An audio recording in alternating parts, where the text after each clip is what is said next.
గత 7-7.5 సంవత్సరాలుగా రాష్ట్రం సర్వతోముఖాభివృద్ధి సాధించే దిశగా అన్ని రంగాల్లో కూడా ఒక ప్రణాళికాబద్ధమైన ఆలోచనతో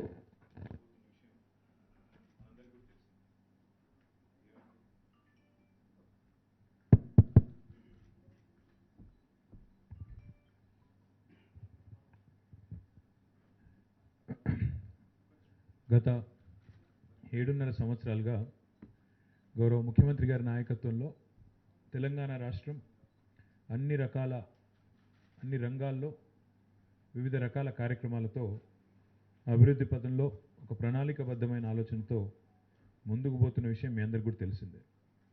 అందులో మా పట్టణాభివృద్ధి మరియు మున్సిపల్ వ్యవహారాల శాఖ ఏదైతే ఉన్నదో ఈ రంగంలో కూడా సమూలమైన కొన్ని మార్పులు రావాలి, రాష్ట్రంలోని పట్టణాలు కూడా బాగుపడాలి అనే ఒక మంచి ఆశయంతో గౌరవ ముఖ్యమంత్రి గారు మా శాఖకి మంత్రిగా నాకు, మా special chief secretary Arvind Kumar గారికి, మా డైరెక్టర్ మున్సిపల్ అడ్మినిస్ట్రేషన్ సత్యనారాయణ గారు, మా కమిషనర్ జిహెచ్ఎంసి లోకేష్ గారు, అదేవిధంగా మా గౌరవ మేయర్లు, మున్సిపల్ చైర్మన్లు, మున్సిపల్ కమిషనర్లందరికీ ఎప్పటికప్పుడు దిశానిర్దేశం చేస్తూ ఆదర్శవంతమైన పట్టణాలు రూపొందించండి, బ్రహ్మాండమైన పట్టణాలు ఎక్కడ ఉన్నాయి భారతదేశంలో అంటే తెలంగాణలో ఉన్నాయి అని చెప్పే దిశగా మనం ఒక కార్యక్రమానికి శ్రీకారం చుడదామని చెప్పి ముఖ్యమంత్రి గారు కొత్త మున్సిపల్ చట్టం తేవడమే కాదు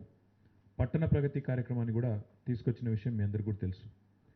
తెలంగాణ రాష్ట్రం ఏర్పడక ముందు రాష్ట్రంలో ఉన్న మున్సిపాలిటీల సంఖ్య కేవలం 68 మాత్రమే.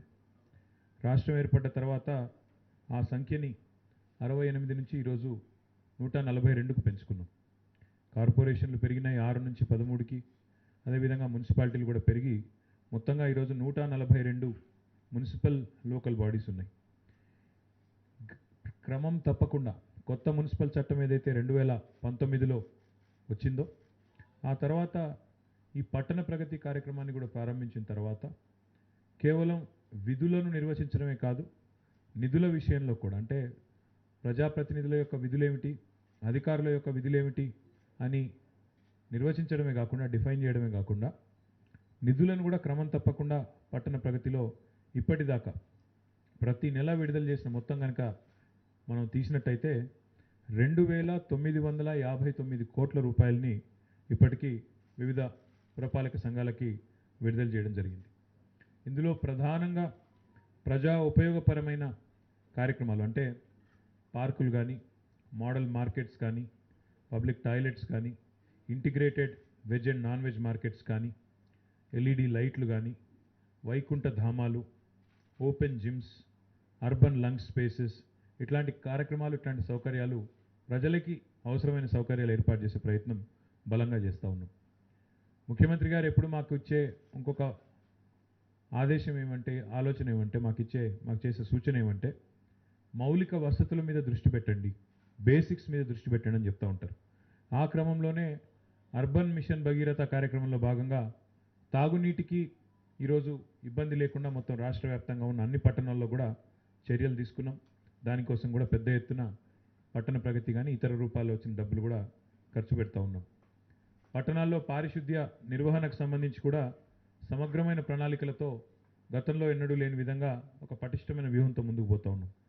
అందులో స్వచ్ఛ ఆటోలు కొత్తగా కొన్నాం, ఘన వ్యర్థాల నిర్వహణ అంటే సాలిడ్ వేస్ట్ మేనేజ్మెంట్ కానీ, అదేవిధంగా లిక్విడ్ వేస్ట్ మేనేజ్మెంట్ కానీ వీటికి సంబంధించి కూడా ఒక మంచి కార్యాచరణతో కొత్త డంప్ యార్డ్లు, డ్రై రిసోర్స్ కలెక్షన్ సెంటర్లు ఇవన్నీ కూడా ఏర్పాటు చేసుకున్నాం. భారతదేశంలో ఎక్కడా లేని విధంగా మున్సిపాలిటీల్లో చట్టంలోనే గ్రీన్ బడ్జెట్ అనే ఒక ఒరవడిని కొత్త ఆలోచనను కూడా ప్రవేశపెట్టి మరి ఈరోజు హరిత పట్టణాలుగా తెలంగాణలో మనం ఒక బలమైన ప్రయత్నం, చాలా బలమైన ముద్ర వేసే ఒక ప్రయత్నం కూడా చేస్తూ ఉన్నాం. వీటితో పాటు కొన్ని ముఖ్యమైన చట్టాలు, టీఎస్ బీపాస్ లాంటి చట్టం, బిల్డింగ్ అనుమతుల్లో అవినీతి రహితంగా పౌరుడు లంచం ఇచ్చే అవసరం లేకుండా బీపాస్ లాంటి చట్టాలు, building permission approval self certification system లాంటి చట్టాలు కూడా తీసుకొచ్చాం. అవి మాత్రమే కాకుండా ఈరోజు మొబైల్ యాప్స్ ద్వారా సేవలు, సెల్ఫ్ అసెస్మెంట్ లాంటి పౌరుడి మీదనే బాధ్యత పెట్టే విధంగా సెల్ఫ్ అసెస్మెంట్ లాంటి అంశాలు ఇవన్నీ కూడా తీసుకొని వచ్చాం. వీటితో పాటు ఇంకా ముఖ్యంగా చెప్పాలి అంటే మొత్తం మేము ఇప్పటిదాకా తీసుకొచ్చిన అన్ని చట్టాలు కూడా పౌరుడు కేంద్రంగా పౌర సేవలే లక్ష్యంగా తీసుకురావడం వల్ల చాలా ఫలితాలు కూడా కనబడుతూ ఉన్నాయి. ఆ ఫలితాలు గతంలో చూసినట్టయితే మాకు వివిధ సందర్భాల్లో కేంద్ర ప్రభుత్వం ఇచ్చిన గుర్తింపు రూపంలో వచ్చినాయి. మరి తాజాగా నిన్న మొన్న వచ్చి మా కేంద్ర ప్రభుత్వం నుంచి మాకు సమాచారం వచ్చింది. కేంద్ర అర్బన్ అఫైర్స్ మినిస్ట్రీ నుంచి గృహ నిర్మాణం మరియు పట్టణ వ్యవహారాల శాఖ ఏదైతే కేంద్రంలో ఉందో నాకు హర్దీప్ సింగ్ పూరి గారి నుంచి నాకు సమాచారం వచ్చింది. మా స్పెషల్ చీఫ్ సెక్రటరీ గారికి అక్కడ సెక్రటరీ గారి నుంచి కూడా మాకు సమాచారం ఇవ్వడం జరిగింది. మా డైరెక్టర్ గారికి కూడా సమాచారం ఇచ్చారు. మొత్తంగా తెలంగాణ జాతీయ స్థాయిలో జరిగిన ఈ శానిటేషన్ ఛాలెంజ్ ఏదైతే ఉన్నదో దానిలో భాగంగా ఒక పోటీ నిర్వహిస్తే మొత్తం భారతదేశంలోని 4300 నగరాలు పట్టణాలు ఈ పోటీలో పాల్గొంటే తెలంగాణకి 12 పైచిల్కు అవార్డ్స్ మనకు వచ్చినాయి. 12 తెలంగాణలోని పట్టణాలకి వివిధ పట్టణాలకి 12 పైచిల్కు అవార్డ్స్ వచ్చినాయి. ఇది మన రాష్ట్రానికి ముఖ్యంగా రాష్ట్రంలో జరుగుతున్న పట్టణ ప్రగతి కార్యక్రమంలో జరుగుతున్న వివిధ కార్యక్రమాలకు లభించిన గుర్తింపుగా మేము భావిస్తూ ఉన్నాం. అందులో ఈ అవార్డులన్నింటినీ కూడా మాకున్న సమాచారం మేరకి ఈ నెల 20 తారీఖు నాడు ఢిల్లీలో విజ్ఞాన్ భవన్లో గౌరవనీయులు పెద్దలు భారత రాష్ట్రపతి రామ్నాథ్ కోవింద్ గారి చేతుల మీదుగా మన నగరాలకి మన పట్టణాలకి అందజేయడం జరుగుతుంది. నిజంగా ఇది మనందరికీ కూడా గర్వకారణం. తెలంగాణ రాష్ట్రానికి గర్వకారణం ఈ రకమైన గుర్తింపు రావడం. నేను హృదయపూర్వకంగా మా అధికారులు అరవింద్ గారు, సత్యనారాయణ గారు, లోకేష్ గారు, అదే రకంగా వివిధ మున్సిపాలిటీలకు సంబంధించిన మున్సిపల్ కమిషనర్లు, ఆయా నగరాలకు సంబంధించిన మేయర్లు, మున్సిపల్ చైర్మన్లను కూడా నేను హృదయపూర్వకంగా అభినందిస్తూ ఉన్నాను. వారికి శుభాకాంక్షలు కూడా నేను తెలియజేస్తూ ఉన్నాను. జాతీయ స్థాయిలో రాష్ట్రాలకు ఇచ్చే అవార్డులలో కూడా తెలంగాణ రాష్ట్ర కేటగిరీలో కూడా అవార్డు సాధించింది. జాతీయ స్థాయిలో మరి ఈ సఫాయి మిత్ర అనే ఛాలెంజ్ ఏదైతే ఉన్నదో దానిలో భాగంగా మనకి సఫాయి మిత్ర సురక్ష ఛాలెంజ్, అందులో తెలంగాణ స్టేట్కు అవార్డు వచ్చింది. రాష్ట్రం ఈ రకమైన అవార్డు తీసుకోవడం ఇది మొదటిసారి. కాబట్టి దానికి కూడా నేను రాష్ట్ర స్థాయిలో రాష్ట్ర కేటగిరీలో సఫాయి మిత్ర సురక్ష ఛాలెంజ్లో ఇది ఇంపార్టెంట్. ఎందుకు అంటే ఇది సఫాయి మిత్ర సురక్ష ఛాలెంజ్ అనేది మిగతా మౌలిక వసతులకు సంబంధించి కాదు. ఇది పారిశుద్ధ్య కార్మికుల భద్రత, వారి వెల్ఫేర్, వారి సేఫ్టీ, వారి యొక్క వెల్బీయింగ్, దానికి సంబంధించి మరి దేశంలోనే ఇది మొదటిసారిగా ఈ అవార్డు మనకి వచ్చింది. ఇందులో 2 రాష్ట్రాలకు ఇస్తారు అవార్డులు ఎవ్రీ ఇయర్. ఈ సంవత్సరం మరి మనకు అవార్డు వచ్చింది. అది మొదటి బహుమత, రెండో బహుమత, ఫస్ట్ ప్లేస్లో ఉన్నామా సెకండ్ ప్లేస్లో ఉన్నామా will find out on the 20th of this month. దీంతో పాటు మరి సఫాయి మిత్ర సురక్ష ఛాలెంజ్లో ఎంపికైన టాప్ 3 టౌన్స్ వాటికి కూడా పురస్కారం అందిస్తారు. నేను చెప్పిందేమో టాప్ స్టేట్స్లో తెలంగాణ ఉంది. అది 1, 2, 20 నాడు తేలుతుంది. రెండవది టాప్ 3 టౌన్స్ కూడా మనకి అందులో కూడా అవార్డు వచ్చింది. అందులో కరీంనగర్ కార్పొరేషన్కి మనకి 3 లక్షల కంటే తక్కువ జనాభా ఉండే టౌన్స్లో కరీంనగర్ పట్టణానికి మరి వారు కూడా అవార్డుకి ఎంపికయ్యారు. వారి స్థానం కూడా నెంబర్ 1, నెంబర్ 2, నెంబర్ 3 ఏది అనేది 20th నాడు ప్రకటిస్తారు. ఇది కూడా మనకు ఒక గర్వకారణం. దీంతోపాటు గార్బేజ్ ఫ్రీ సిటీస్ కింద ఏదైతే మనకి ఒక రేటింగ్ ఇస్తారో వారు, అందులో గ్రేటర్ హైదరాబాద్ మనకి వారు గుర్తించారు. దానికి నేను గ్రేటర్ హైదరాబాద్ మేయర్ గారిని, గ్రేటర్ హైదరాబాద్ కమిషనర్ గారిని ఇద్దరిని కూడా నేను రాష్ట్ర ప్రభుత్వం తరఫున వారికి నేను శుభాకాంక్షలు తెలియజేస్తా ఉన్నాను. గ్రేటర్ హైదరాబాద్కి మరొక గుర్తింపు కూడా వచ్చింది. స్వచ్ఛ సర్వేక్షణ అవార్డు కూడా గ్రేటర్ హైదరాబాద్కి వచ్చింది. దానికి కూడా నేను వారికి హృదయపూర్వకంగా అభినందనలు తెలియజేస్తూ ఉన్నాను. కేవలం గ్రేటర్ హైదరాబాదే కాదు, మరికొన్ని మున్సిపాలిటీలు కూడా, మరికొన్ని కార్పొరేషన్స్ కూడా, నిజాంపేట్ మున్సిపల్ కార్పొరేషన్ కూడా ఈ గుర్తింపు, ఈ అవార్డు వచ్చింది. వారికి కూడా అభినందనలు. ఇబ్రహీంపట్నం మున్సిపాలిటీకి కూడా అవార్డు వచ్చింది. సిరిసిల్ల మున్సిపాలిటీకి వచ్చింది. గట్కేసర్ మున్సిపాలిటీకి కూడా వచ్చింది. కోస్గి మున్సిపాలిటీ, ఇది కొత్తగా ఏర్పడ్డ మున్సిపాలిటీ, వారికి కూడా అవార్డు వచ్చింది. హుస్నాబాద్ నగర పంచాయతీ ఉండేది, ఇప్పుడు మున్సిపాలిటీ అయింది, వారికి కూడా అవార్డు వచ్చింది. సిద్దిపేట్ మున్సిపాలిటీ కూడా వచ్చింది, వారికి కూడా హృదయపూర్వకంగా అభినందనలు. సికింద్రాబాద్ కంటోన్మెంట్, దానికి కూడా స్వచ్ఛ సర్వేక్షణలో కంటోన్మెంట్ల విభాగంలో వారు కూడా ఎంపికయ్యారు. వారికి కూడా అభినందనలు. మొత్తంగా చూసినట్టయితే ఈ రకంగా 12 అవార్డులు తెలంగాణకి రావడం నిజంగా పట్టణ ప్రగతి కార్యక్రమానికే ఇది కేంద్ర ప్రభుత్వం యొక్క గుర్తింపు ఏదైతున్నదో ఇది పట్టణ ప్రగతి కార్యక్రమానికి క్రెడిట్ మొత్తం కూడా దక్కుతుందని చెప్పి నేను భావిస్తా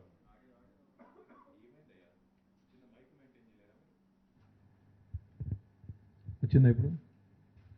పట్టణ ప్రగతి కార్యక్రమానికి మరి ఈ గుర్తింపు మొత్తం లభించిందని నేను భావిస్తూ ఉన్నాను.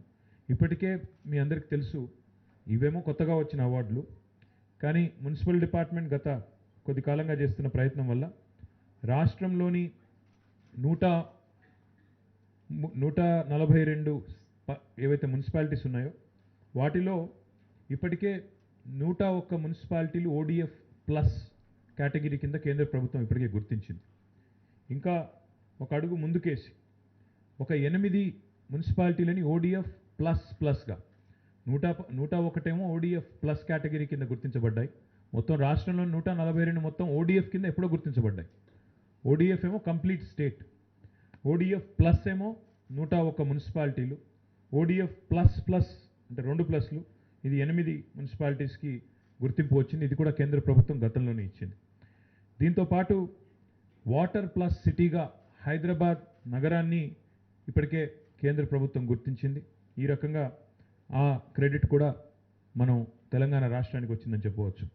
మరి ఇది దుర్గాశంకర్ మిశ్రా గారు సెక్రటరీ గారు మొన్న వారు కూడా ట్వీట్ చేశారు. వారు కూడా మాకు వార్తా సమాచారం ఇచ్చినారు. మొత్తం భారతదేశంలోనే ప్రధాన్ మంత్రి స్వనిధి అనే కార్యక్రమం ఏదైతే స్ట్రీట్ వెండర్స్ కోసం వారు పెట్టారో Telangana stood number 1 in the country. మొత్తం స్ట్రీట్ వెండర్స్కి 100% distribution of loans up to 10,000 rupees. మొత్తం భారతదేశంలోనే నంబర్ 1 స్థానంలో తెలంగాణ నిలిచిందని చెప్పి దుర్గాశంకర్ మిశ్రా గారు వారు కూడా ప్రశంసించారు. దానికి కూడా వారికి మా ధన్యవాదాలు తెలియజేస్తా ఉన్నాను. స్వచ్ఛ సర్వేక్షణతో పాటు ఇట్లాంటి ఇతర కార్యక్రమాలు ఓడిఎఫ్ ప్లస్ కావచ్చు, ఓడిఎఫ్ ప్లస్ కావచ్చు, వాటర్ ప్లస్ కావచ్చు, స్వనిధి కావచ్చు, వీటన్నింటిలో కూడా తెలంగాణ రాష్ట్రం అగ్రస్థానంలో నిలుస్తుంది అంటే మా ప్రభుత్వం ప్రణాళికబద్ధంగా చేస్తున్న ప్రయత్నాలే దీనికి కారణం. దానికి ప్రజల సహకారం కూడా కారణం అని చెప్పి తప్పకుండా చెప్పొచ్చు.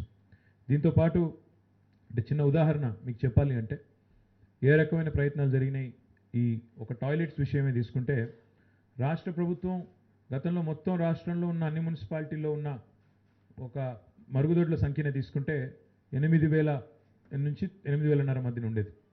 కానీ 9,000 కొత్త మరుగుదొడ్లను నిర్మాణం చేయడం జరిగింది. మొత్తంగా వ్యక్తిగత మరుగుదొడ్లు కూడా కలుపుకుంటే 1,57,000 మరుగుదొడ్ల నిర్మాణం చేయడం జరిగింది. ఇంకా చెప్పాలంటే చాలా ఉన్నాయి. మీకు కొత్త ఎస్టీపీల నిర్మాణం కానీ, స్వచ్ఛ ఆటోలు కానీ, ఈ మాత్రమే కాకుండా ఒక వినూత్నమైన కార్యక్రమం కూడా మన రాష్ట్రంలో తీసుకున్నాం.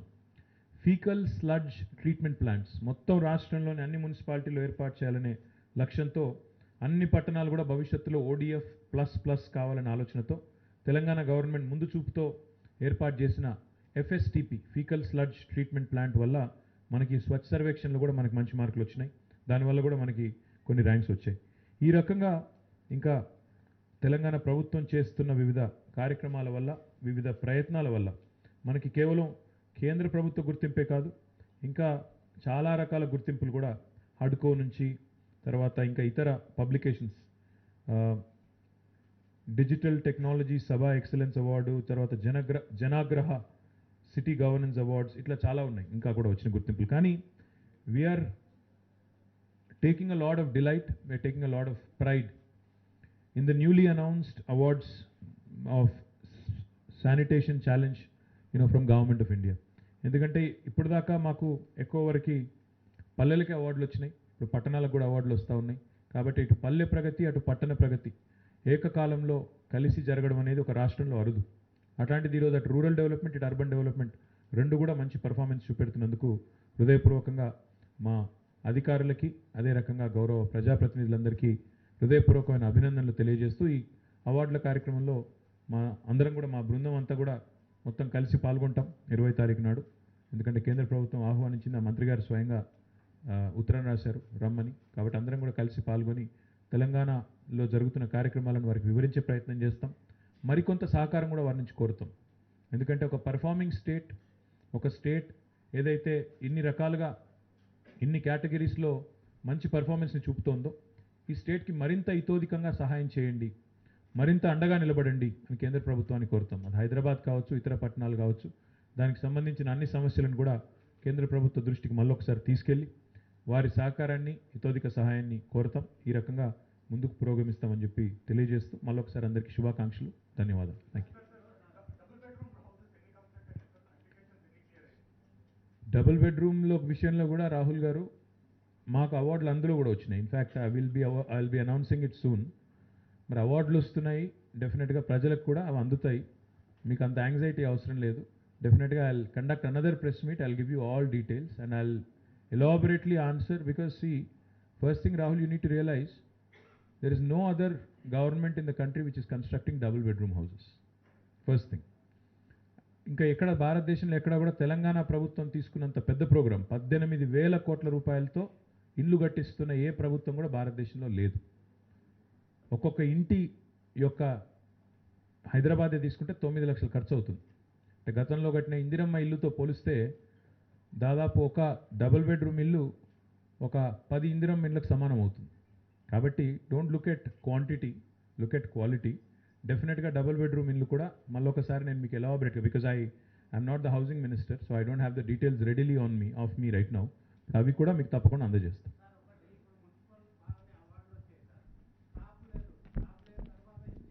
అంటే అభినందిస్తున్నారా? అంటే స్టాఫ్ లేకపోయినా మీరు అవార్డులు తీసుకుంటున్నారని అభినందిస్తున్నారా? యా,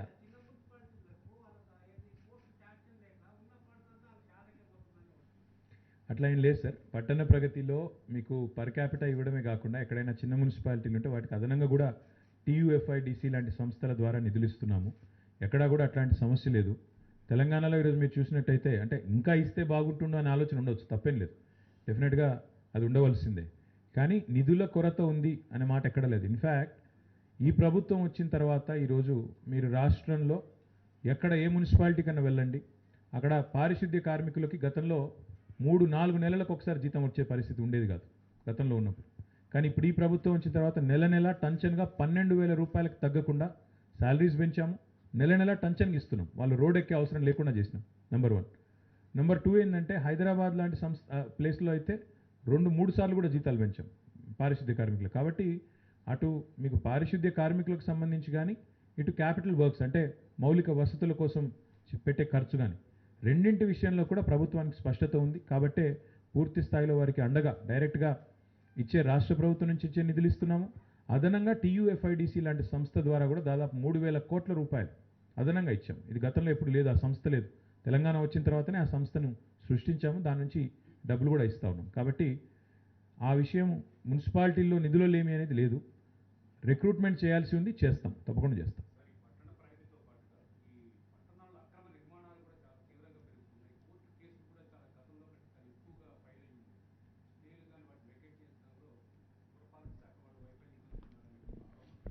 వైఫల్యం అని నేను అనను. కాకపోతే ఒకటి మాత్రం చెప్పగలను, మనుషుల్లో గ్రీడ్ ఉన్నంతకాలం, మానవుల్లో దురాశ ఉన్నంతకాలం ఇవి నడుస్తాయి. ఎందుకంటే అక్రమ నిర్మాణాలు ఎవరు తెలిసైతే ఎంకరేజ్ చేయరు కదా. డెఫినెట్గా వాటిని నిరోధించాల్సిన బాధ్యత మా మీద ఉంది, చేస్తాం. కానీ మేము పౌరుడి మీద నమ్మకం పెట్టి వారిని ఇందులో పౌరుడు కేంద్రంగా పెట్టి చట్టాలు తెచ్చినప్పుడు, టీఎస్ బీపాస్ లాంటి చట్టంలో మీకు 75 గజాల వరకు అయితే అనుమతి అక్కర్లేదు ఇల్లు కట్టుకోమని ఒక అవకాశం ఇచ్చినప్పుడు, 80-85% మంది జనాలకు అవకాశం ఇచ్చినప్పుడు, వారు దాన్ని దుర్వినియోగం చేసినప్పుడు దాన్ని పడగొట్టే అధికారం కూడా మాకు ఉంటుంది, నిరోధించాల్సిన బాధ్యత కూడా మా మీద ఉంటుంది. డెఫినెట్గా ఏదైతే అక్కడైతే అంశాలు మా దృష్టికి వస్తున్నాయో అక్కడ స్పందిస్తున్నామో, అక్కడ చర్యలు తీసుకుంటున్నాం. ఎక్కడైనా రాని పక్షంలో ఉంటే దయచేసి మీరు కూడా మా దృష్టికి తెండి. ఇంకొక మాట కూడా నేను చెప్తా ఉన్నా, పాత్రికేయ మిత్రులతో కూడా నా విజ్ఞప్తి ఏమంటే 90-95% మంది మంచి వాళ్ళే ఉంటారు. ఒక 5-10% అట్లాంటి వాళ్ళు ఉంటారు. మీ దృష్టి అంతా 5-10% మీద పెట్టకండి. 90% జరుగుతున్న మంచి మీద కూడా పెట్టండి. మంచి వార్తలు కూడా రాయండి. ఎంతసేపు అక్కడ ఇది ఉంది ఇక్కడ బాగాలేదని చెప్పడమే కాకుండా కొన్ని మంచి పనులు జరిగితే దాన్ని కూడా చూపెట్టండి బ్రదర్. దాన్ని కూడా చూపెడితే మాకు సంతోషం, మీకు కూడా సంతోషం.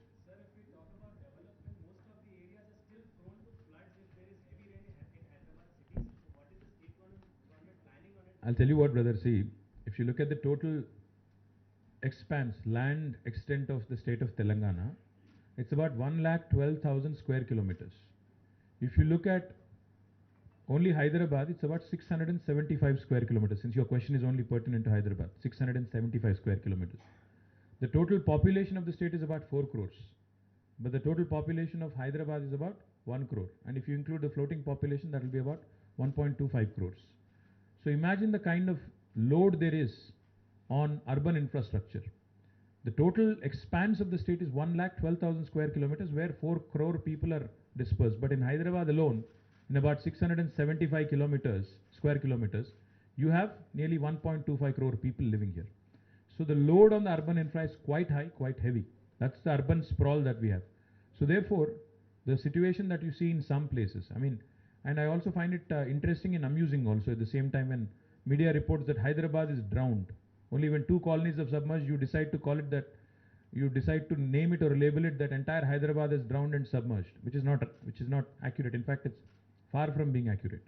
So therefore, my opinion on this is that as the city continues to grow, as the population continues to flock, as urbanization and suburbanization continues to happen, we need to keep pace. I think if you look at infrastructure, Hyderabad is definitely better than any city in the country, without a question.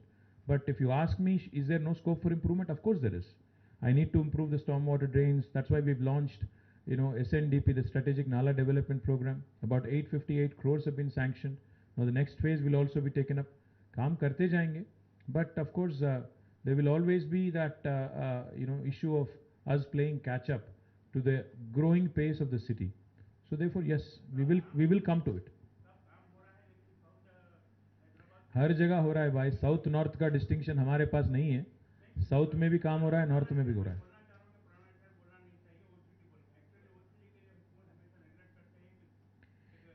नहीं, बार बार मत बोलिए. मैं अभी हिसाब किताब ही दे चुका हूँ. 15,000 करोड़ हमारे ओल्ड सिटी में खर्च किए गए. मैं आपको भी वो पूरा चिट्ठा दे देता हूँ, आप भी पढ़ लो. मैं असेंबली में बोला हूँ, ऑन रिकॉर्ड बोला हूँ, और मैं म्यूनसिपल मंत्री हूँ. मुझे पूरी तरह से जिम्मेदारी है. जो भी बोल रहा हूँ आपको पूरा मैं हिसाब किताब दे दूंगा. आप ये बार बार ना बोलो. Don't say. नहीं, बात ऐसे ही ना बोलो. बोलने के वास्ते ना बोलो. अगर क्रिटिसिज्म करना है तो करो, कोई बात नहीं. बट गिव मी प्रूफ कि हमने वहां पे कोई नजरअंदाज हमने किया या कोई काम हमने नहीं किया. बाकी जैसा हो रहा है यहाँ पे भी होगा. और दूसरी बात मैं कहना चाहता हूँ, नहीं, सुन तो लीजिए.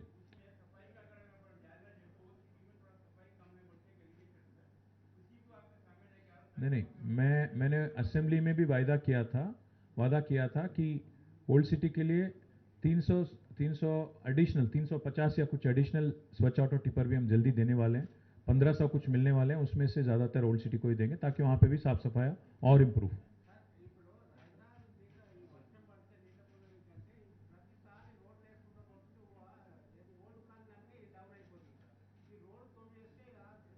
మరి అది చెప్పాలంటే ఇప్పుడు నాకు ఇంకో గంట పడుతుంది. మీ ఇష్టం, చెప్పమంటే చెప్తాను, నాకేం అభ్యంతరం లేదు.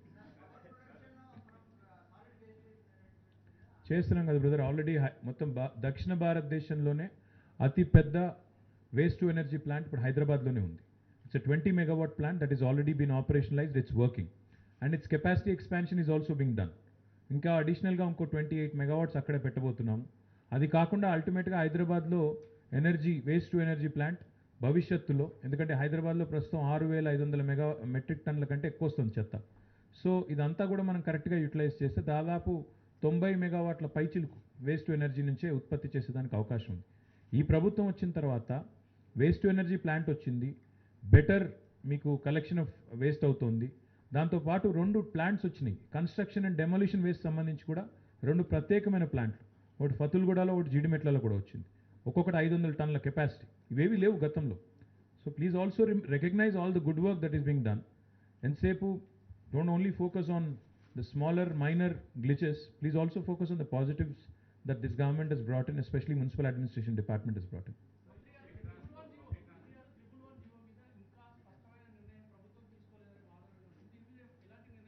సరైన సమయంలో సరైన నిర్ణయం తీసుకుంటాం.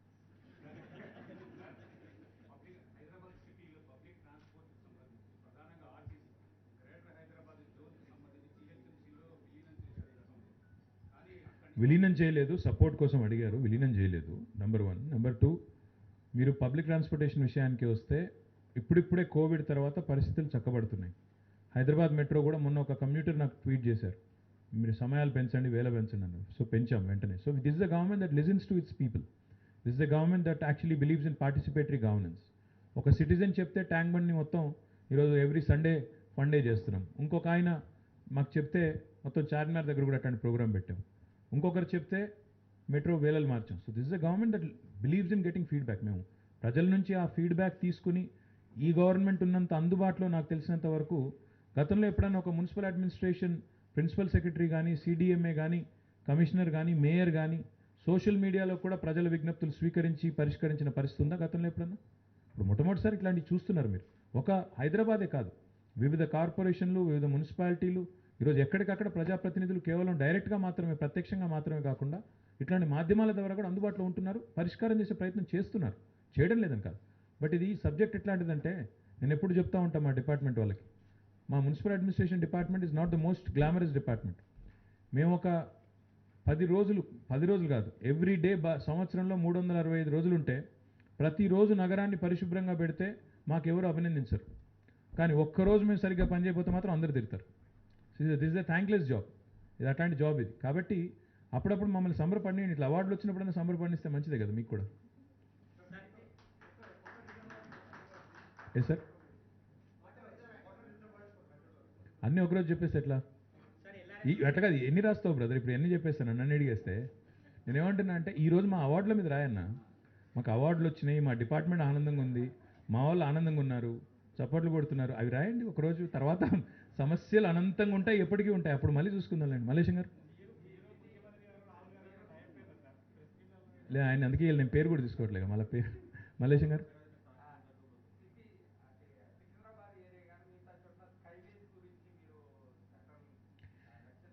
బ్రదర్, మొన్ననే ముఖ్యమంత్రి గారు చెప్పారు, మా ఈ 7.5 ఏళ్లలో ఒక్క అంశం కాదు, ఎన్నో అంశాలు పెండింగ్లో ఉన్నాయి కేంద్ర ప్రభుత్వంలో.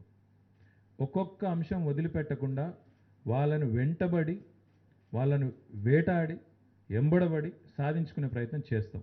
ఇక వినకపోతే ప్రజాస్వామ్యంలో మాకు నిరసన చెప్పే హక్కు ఉంది. నిన్న చెప్పాము, అగ్రికల్చర్ విషయంలో, ప్యాడీ ప్రొక్యూర్మెంట్ విషయంలో నిన్న రోడ్ ఎక్కాము, నిరసన చెప్పాము, ప్రజల దృష్టికి తీసుకుని పోయాము. హైదరాబాద్ విషయంలో కూడా ఒకటి కాదు, 10ల సంఖ్యలో మా విజ్ఞప్తులు బుట్టదాఖలైనాయి. అవన్నింటిని కూడా ఒక్కొక్కటిగా బయటికి తీస్తాము, ప్రజల ముందు పెడతాము, డిమాండ్ చేస్తాము కేంద్ర ప్రభుత్వాన్ని. వారు సవ్యంగా మా ప్రజల, ఈ రాష్ట్ర ప్రభుత్వం యొక్క విజ్ఞప్తిని మన్నించకపోతే, వారు ఇదే విధమైన సహాయ నిరాకరణ కొనసాగిస్తే ఒక పర్ఫార్మింగ్ స్టేట్కి మాకు నిజంగా చూస్తే ప్రశంసలు దక్కుతున్నాయి, అవార్డులు దక్కుతున్నాయి, ఇటు పంచాయతీరాజ్కి దక్కుతున్నాయి, ఇటు పట్టణాభివృద్ధికి వస్తున్నాయి, పైసలు మాత్రం వస్తలేవు వాస్తవం చెప్పాలంటే. మాకు అదనంగా రావట్లేదు, అంటే ఏదో మాకు రాజ్యాంగబద్ధంగా రావాల్సినవి వాళ్ళు ఇయ్యక తప్పదు, మేము డెఫినెట్గా తీసుకుంటాం, అందులో ఇయ్యకపోతే ఊకునే సమస్య లేదు. అదనంగా ఒక్క పైసా రాదు. పక్కన బెంగళూరులోనేమో మెట్రోకి డబ్బులు వస్తాయి, 17,000 కోట్లు వస్తాయి, మాకు మాత్రం రావు. ఇట్లా ఎన్నో ఉన్నాయి, ఒకటిగా సబ్జెక్ట్. ఇప్పుడు మీరు చెప్పారు రక్షణ శాఖను ముఖ్యమంత్రి గారే పలుమార్లు అడిగారు, ప్రధానమంత్రిని అడిగారు, కేంద్ర డిఫెన్స్ మినిస్టర్ని అడిగారు. కానీ ఎందుకో వాళ్ళకు మెంటల్ బ్లాక్ ఉంది, వాళ్ళకు ఇయ్యదలుచుకోలేదు రోడ్లు ఇక్కడ. ఇప్పుడు ప్యారడైజ్ నుంచి షామీర్పేట వైపు పోవాలంటే ఆ రహదారి ఎంత భయంకరంగా మారిపోయిందంటే, ట్రాఫిక్ ఏమో పెరిగింది, గంటలు చిక్కుకొని పోయే పరిస్థితి. మీరు ఇక్కడ ప్యారడైజ్ నుంచి, ప్యాట్నీ నుంచి కొంపల్లి పోవాలంటే అటువైపు కూడా భయంకరమైన ట్రాఫిక్ ఉంది, అక్కడ కూడా వీళ్ళే అడ్డం. ఆఖరికి ఎంత బాధ అంటే, ఇక్కడ మేము ఇప్పుడు మీరు ఇందాక నాలా గురించి అడిగారు ఒక మిత్రుడు. ఇక్కడ లంగర్ హౌస్లో బుల్కాపూర్ నాలా అని ఉంటుంది, ఇటు బంజారాహిల్స్ నుంచి కింద హుస్సేన్ సాగర్ దాకా వస్తుంది. అది ఆ మిలిటరీ ఏరియాలకి వెళ్ళి, ఆ కంటోన్మెంట్లకి వెళ్ళి వస్తుంది, లంగర్ హౌస్లో ఉండే దానిలోకి వెళ్ళి వస్తుంది. దాని మీద ఒక చెక్ డ్యామ్ కట్టి పారేసిండ్రు. దానివల్ల మొన్న మొత్తం శాతం చెరువు మునిగిపోయే పరిస్థితి. మేము అడిగినాం, అయ్యా అది తీసేయండి, ఇదేం పద్ధతి, కిందికి నీళ్ళు పోవాలి కానీ మీరు అడ్డం కట్టుడేందే అని. వాళ్ళు తీయరు. వాళ్ళు ఏదో ప్యారలల్ గవర్నమెంట్ నడుపుతున్నట్టు, ఇక్కడ వాళ్ళకేదో ప్యారలల్ వ్యవస్థ ఉన్నట్టు, వాళ్ళు ఈ రాష్ట్రంలో భాగస్వాములు కానట్టు, ఈ రక్షణ రంగ అధికారుల వైఖరి, వాళ్ళ ఇష్టారీతిన రోడ్లు బంద్ చేస్తారు. ఇట్లాంటి ఎన్నో ఉన్నాయి ఇష్యూలు, ఇక చెప్పాలంటే ఇప్పుడు చాలా ఉన్నాయి, ఖచ్చితంగా తీస్తాం. ఇన్ని రోజులు 7.5 years మర్యాదగా వారు కేంద్ర ప్రభుత్వం, మనం రాష్ట్ర ప్రభుత్వం కాబట్టి ఒక పద్ధతి ప్రకారం నడవాలా. కొత్త రాష్ట్రం ఇంకా టికాయించలేదు, మనం కొత్తగా ఇంకా స్థిరపడలేదు అన్న ఉద్దేశంతో చాలా మర్యాదగా కాన్స్టిట్యూషనల్ పోస్ట్లో ఉండేవాళ్ళం కాబట్టి, మంత్రులుగా, ముఖ్యమంత్రిగా, గౌరవ పెద్దలు కేసీఆర్ గారు మర్యాదపూర్వకమైన ఒక సంభాషణ కొనసాగించాం. కానీ వారు వినకపోతే, ప్రభుత్వం ప్రజల పక్షాన చేస్తున్న విజ్ఞప్తులు మన్నించకపోతే మాకు ఇంకా వేరే మార్గం లేదు. We have to take to the streets, we have to protest, we have to demonstrate, we have to continue to ask, we have to continue to make a case. ఆ పని చేస్తాం. बिल्कुल होगा।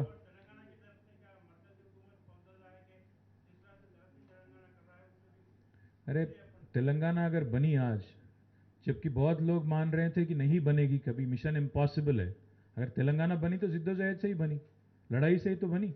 ऐसे तो बोलते हैं ना वो, घी जब सीधी उंगली से नहीं निकलती है तो क्या करना पड़ता फिर, टेढ़ी उंगली इस्तेमाल करना पड़ता। तो वही करेंगे, जो करना है करेंगे, और मरकजी हुकूमत क्या किसी से भी लड़ेंगे तेलंगाना आवाम के लिए। Thank you.